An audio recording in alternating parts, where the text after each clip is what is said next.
Welcome back to the Network Effect. My name is Fred Robinson once again, and we have Chantel Bacchus.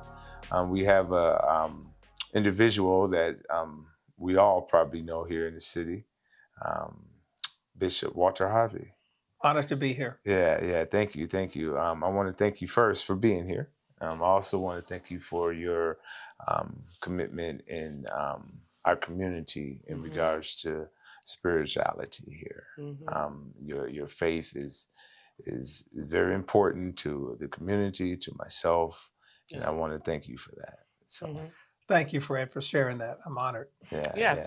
Just to add to that, we were just mentioning when you first sat down, Bishop, that when I had a podcast, and me and Frederick, we were at the 500 Black Tuxedos with our good friend and partner and collaborator, Andre Lee Harris. I remember you were leaving out, and I thought I would miss him, so I go running behind you, so anyone that's looking, we do have a small conversation with you as well when we were at the gym, one of the 100 gyms, too, where you gave us some brief details. So I'm also honored and happy to sit here with you. As I mentioned, we're both subjects of 53206. This is our neighborhood. So when I heard about you were going to be a guest, I was excited about that and all of the work you're doing, because as Frederick mentioned, our topic of discussion here is non-for-profits and the impact in the Milwaukee community. So, just beginning with that, Bishop Harvey, I know we've all probably heard about your religion aspect, but can you tell us how the Prism EDC began and how it founded? Sure. Well, how it started. Back when we were at the 100 Gym event, the 500 Tuxedos, we talked briefly about Prism, and we probably didn't get to the history, but Prism was born when I was the senior pastor at Park Lawn Assembly of God. Actually became a 501c3 in 2011. And it was called the Prism Community Development Corporation. And then our reason for creating it is because we wanted to be a church, a faith-based institution that had an impression and a footprint beyond Sunday morning, which many churches focus all their resources, or many of their resources, on Sunday. Yes. And we recognized that there was great need in the community on Monday, Tuesday, Wednesday, Thursday, Friday, Saturday, and all hours of the day. So we created the 501c3. But then we also shifted from community development to economic development. Okay, hence the EDC. Okay. Yeah, the EDC, because we shifted with a mindset that if you give a person a fish, they eat for a day. If you teach them how to fish, they could supposedly eat for a lifetime, but not necessarily, because sometimes policies and criminal background and other obstacles may prevent that. So we want to help people to own the pond. Oh, I love that. And economics is the way to do that. I love that. So that's how we created Prism EDC. Now, if I may ask, when did that switch? What year? So we started CDC in 2011, and about 2016, actually close to the time of the Sherman Park unrest. Okay. August 13, 2016, when Seville Smith was shot and killed. Yes. We did community listening sessions and listened to the community. And one of the things that we heard was we desire to see more economic development occur. We desire to see workforce development, job training, ownership opportunities. And so we gave birth around that same time to the EDC. And some of our programs have a revenue generation, aspect to them. It's not just where we're giving stuff away. In many instances, we are partnering with entrepreneurs and other organizations, and even some of our own programs that are generating revenue. So it's not all free, but it also generates some revenue so that we can be sustained and continue to do the good that we call to do. Nice. And I think that's important. We have Teresa Scott, that was on the program as well. And she spoke to that too, how, having a profit or a private profit stream of income, I should say, also accent not-for-profits. So that's very important. I like the part that you mentioned that you went out to the community and listened to the community, and that sort of evolved your mission statement as well as your name. Right now, I know there's so much going on. You have several organizations that you're a part of, but have you heard a trend right now? Are they still at economic development? Is that something that's still that you notice the community is focusing on right now? I think there are probably more CDCs, Community Development Corporations, by far than there are economic development corporations. CDCs tend to focus more on programs, training, and providing services that help people with immediate rescue. Yes. Food pantry, grocery giveaway, clothing giveaway. It's putting a bandage and providing some training that people can take advantage of. The economic development corporations that are around, some of them are established where they're actually making loans. You know, they're helping people who are not just at a place of rescue and relief, but people who are really in organizations that are really trying to rebuild and restore the fabric of community. And of course, you need money to do that. You need to change policy, and you have to have stronger partnerships with, you know, corporations and more organizations to really drive sustainable change. Right. That's a good point. Yeah, great point. Now we mentioned Prism, and we mentioned CDC and EDC. And we know the difference between that. Now you have other organizations, nonprofits. So can you explain to us those, and then which one are those? Sure. Is it the EDC or CDC? Yeah. So underneath the umbrella of Prism, Prism is the nonprofit, the 501c3, and we have 3 programs underneath those that we did not establish as separate nonprofits, but we kept them in the category of programs. They could easily become their own nonprofits. Okay. But of course, in doing that, we didn't do it because the time is not right and the staffing is not right. You have to have the infrastructure to do it. But the first program that we started with in 2020 is called Upstart Kitchen. I've heard of that. It's a separate commercial shared kitchen that has various stations, stainless steel, hot cooking area, baking area, the stoves and the deep fryers, dishwashers. And then we also have a deli side where, you know, people who might be preparing salads or, you know, fresh fruit, or we have juice makers that will use that portion. And then we also have a dry storage, cold storage, and freezer storage. And we have launched since 2020 50 different food entrepreneurs that have come through our doors that are really generating revenue throughout the greater Milwaukee area, right through Upstart Kitchen, Prism EDC, and Sherman Park. Several of them have their products on the stores of Sherman Park Grocery Store, which is right next door to the Upstart Kitchen. So we're very proud of what Upstart has been able to do. I like to use this analogy. In the 6 years that we've been operating Upstart and the 50 vendors that have come through our doors, if we were to track, and if each one say, hey, I've generated $30,000 a year, that's $1.5 million a year. A big deal. You know, Right. that dollar is circulating more and more Through our community. before leaving our community. It's Yes. staying here, and it's, you know, it's helping people with their livelihood. The second program we have is Cultivate, which is a workforce development for youth and young adults that's teaching them hydroponic farming. And we have a grow to order model where we are growing arugula, microgreens, kale, spinach, lettuce, those type of things in the 30-day period in our 12 Fork Farm units. Wow. And so Cultivate is providing access to youth and young adults into that workforce of hydroponic gardening. And so that both Upstart and Cultivate have a revenue generation piece. We still rely upon donors, individual donors, churches, foundations, corporations as well to supplement our programming. So our third program is called the King's Table, and it also has a revenue generation component to it. But the vision of the King's Table is to provide medically tailored meals, which are healthy, registered dietitian approved and chef curated meals to people that have diabetes, cardiovascular issues, renal conditions, as well as for at-risk mothers. And all of these conditions have been approved by the Wisconsin Department of Health Services, Medicaid, particularly. Well, they'll cover those meals up to 14 per week. So we prepare them, package them, and then deliver them. And our partners in that instance are HMOs, insurance companies, medical providers, home healthcare agencies, registered dietitians. So we use the contractors of the Upstart Kitchen to help prepare the meal. So there again, it's an ecosystem. They're getting some business, some revenue generation, providing services to us.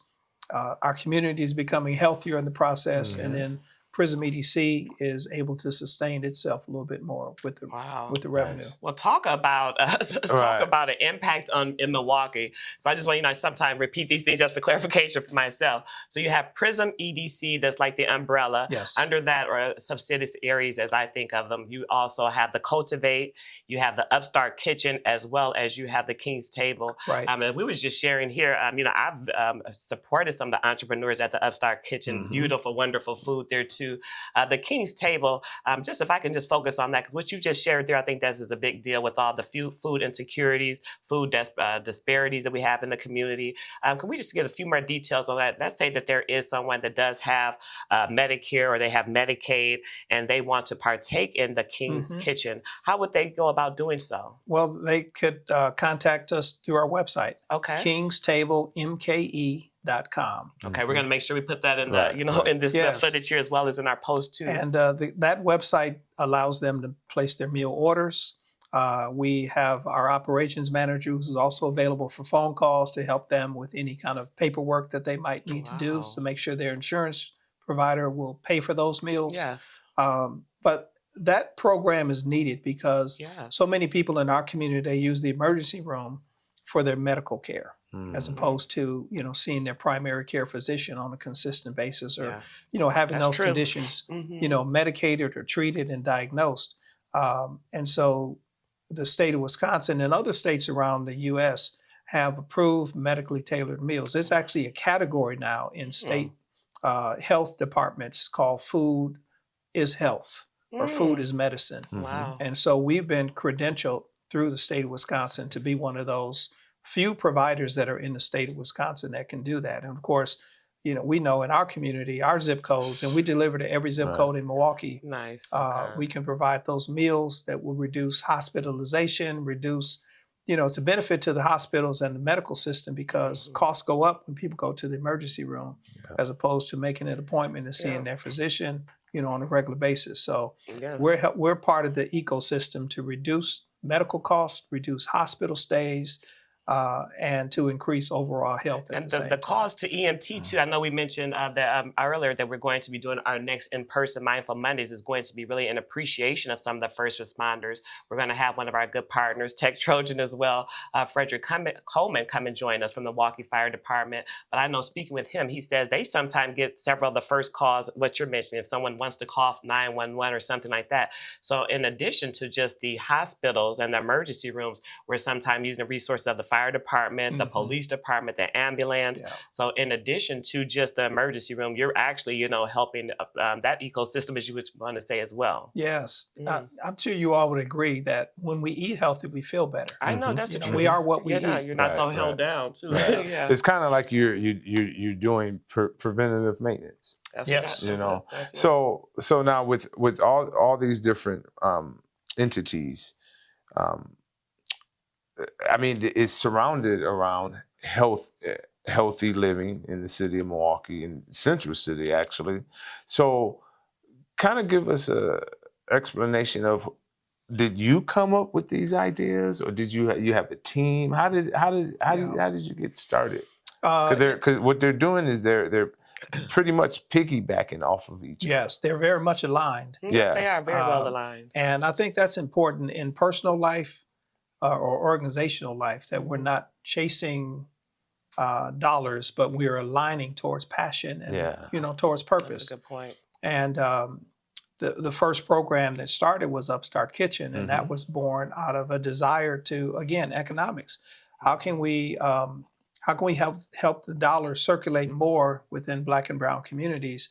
And then we looked at, what do we have to start with? And we had at the time the church kitchen. That's where it started at, and we looked to put entrepreneurs in there to grow their businesses, and eventually move to where we are now, 4325 West Fond du Lac Avenue, in a bigger space that's 24/7. So we looked for the need. Yeah. I think the need is where it started. So I was somewhat the visionary for it.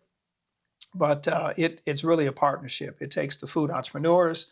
It takes WIBIC, the Women's Wisconsin I love WIBIC too. Yeah, they're a great Business Initiative organization, Corporation, and the banks, the corporations, the chefs, to partner with us to make that happen.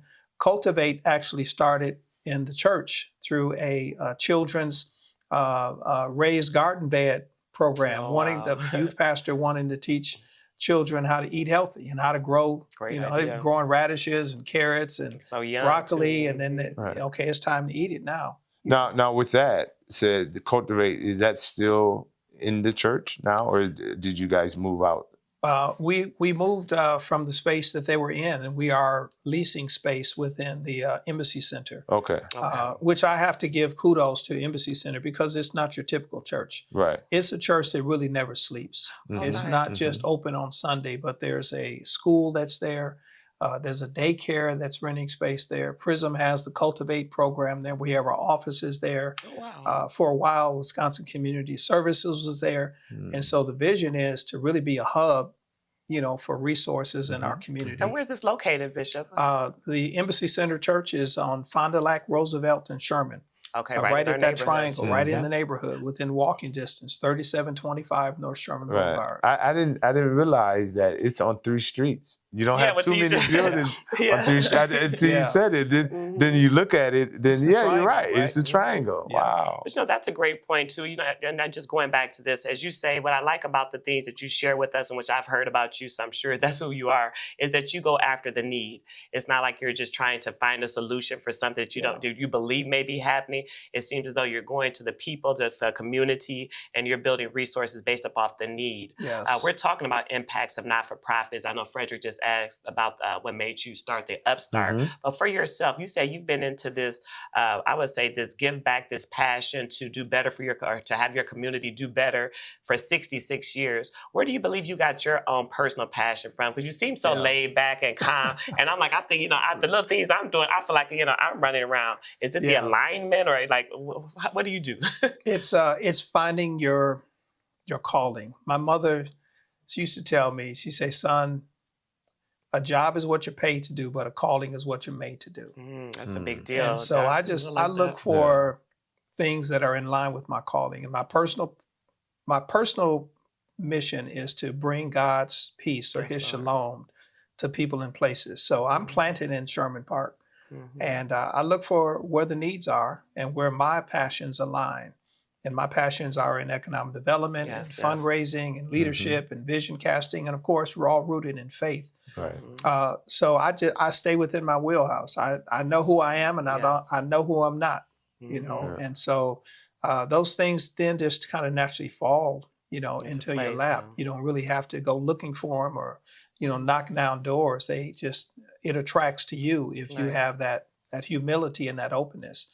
So I'm born and raised here in Milwaukee. I'm a son of the city. Son of the city. I tried to leave before, but I'm like, I'm under arrest here. And so I'm at peace with that. Just as long as I get some sun, and some warmth. Yes, every time and then. Yes, thank God for travel. Like, thank God for travel. Yes, thank God for and I think that's so neat. And being able to stand in your faith, and understand what your calling is and doing it. I mentioned something to some other gentlemen that we had on the podcast, is that you are really doing it. People can say what they're doing, but you're doing it. I'm talking about it, being about it. Being about it. Yes, that's a big and deal. And it makes it better when it comes from where it should come from your heart, understanding your calling, your faith, religion, and then that's all you have to worry about. Yes. But so. And I know in summary here too, we are so happy that you came and joined us today, Bishop. I just want to go back to, we love to share resources here. It's all about collaborating. I think that program that you mentioned, the King's Table, is a very great resource. We did say we're going to share the information on our website too. So you're saying that you are open to adding other subscribers, if I were to use that terminology, to the roster to receive 14 meals, you say, per week? Yes. Okay. And this is something that if their insurance approves it now, because it's I do insurance, so I am familiar that they did extend it. I did not know that it, have the meals right here in our neighborhood. You deliver to every zip code here in the city of Milwaukee. Yes. They can contact your office, go to the website. You're located locally here in the heart of the city, and they can possibly get 14 meals, and you have someone on staff that would assist in getting them registered. That's correct. I think we did our job here. We're talking, that's a big community impact. I went to the grocery store not long ago, and I'm telling you, you can spend a couple of $100 college, and I could carry it out on my own. I don't even need the car to go out to the car with me. So to hear something like that, and then they're medically approved, is things that's going to be fresh and healthy. That's right. It's just like plus. Yeah, so that's a big deal. So thank you so much for your service. I just want to say that. I know that we talked about the bid as well. I know you just did a resource fair across the street as well for Prism EDC. I know it's past, but could you just share a little on that before we wrap up? Because I do want the audience to know that you are always, that you have already done something recently, and there may be other things coming up. Yeah, our focus, again, in our alignment, because we have the maternal health emphasis with the medically tailored meals, we also gave away hundreds of diapers and baby wipes, health screening, lead testing on May 2nd through a community and health resource fair. Yes. And we partner with a number of different agencies. We used the church, for that. There was over 300 people who were in that space. We gave them a free meal. There was all kind of resources for families, for moms who are pregnant or at risk. We had children's games and bounce houses. And that's what we're all about. Finding a need and filling it in a holistic way. Yes. I love that. We have to do some volunteering there too. So I'm sure going to reach out. I have a daughter that's looking for volunteer hours this summer from her high school. So I'm going to make sure I have her reach out too, because we want to make sure that we're adding to the work that you're doing. That's great work here too. Yes, I know you and Fred are doing some work here as well in the area. You want to speak about that, Fred? Yeah. So we're bringing Sherman Park area back. We're doing is we're 2 or 3 years in now, in regards to Bid 54. So we do have a food festival coming up in July 25th. I'm excited about that. So we're looking forward to that. And I'm just so proud to be connected to you, Bishop, and knowing what you're doing in the community is amazing. And that resonates. I hear that often at the 500 Black Tuxedos. I think Kwamina was on the mic. He said, a lot of young men say this, and I think that's a big deal too. No matter what room I'm in, these are not just people that know someone's listening. They say this from the heart. So that's a big deal. So we do thank you for your service. And I remember that day when I never knew Bishop was the son of the city, and it matches it. Yes. And your name is said in this community with so much honor. And we see now, some of the audience, they see some of the few reasons. I'm sure there are many more, but you see some of the few reasons, especially what's going on right now. And that's what this podcast is about. That's what our organization is about. We want to make sure that we're tooting people's horn, as people want to say. We want to make sure that we're sharing resources and saying what's going on, because I think far too many times we look on these TVs and things like that, and we see people that's in administration, and now that they're controlling the media, we have to be very cognizant of what we're watching and what we're taking in. So it's only more appreciation that we have for this collaboration and you sharing with us. But when you just mentioned the Fond du Lac, is it called the Bid 54? It's the Fond du Lac Food Fest, right? Well, the organization is Fond du Lac Bid 54. Are you still looking for vendors? Like, how can we're looking for vendors. You can contact Greenwood Park Gallery at 4233 West Fond du Lac Avenue. You can reach out to the Office of African American Affairs or Sherman Park Grocery Store. July 25th, vendors are wanted. Yes. Well, that's a good point, too. We're going to let the bishop close out as well on what he wants to say. But I just want to mention we're having our next in-person Mindful Mondays event that's going to be coming up. So we'll also have some information on that. And we're going to have also going to have a booth or something at this fest. So come out to meet us. Bishop, is there any closing words or some things that's going on that you want to direct the audience to? Or what's your next event in addition to what we're speaking on here that we can join you at? Well, we're part of Bid 54. And we'll be at the Fond du Lac Food Festival. Oh, nice. Some of our food vendors will be there. Nice. Again, Upstart Kitchen's right next door, so there'll be a lot of activity right in front of the grocery store as well as our location. We'd love for anybody who wants to get some of these meals, the King's Table, even if they are not insurance paid, if you want to pay yourself, we have private pay opportunities on our website. Nice. So that's kingstablemke.com. If you're a food vendor or caterer, you have a dream that you want to start a food business, reach out to us through prismedc.org or call us at 414-255-4830.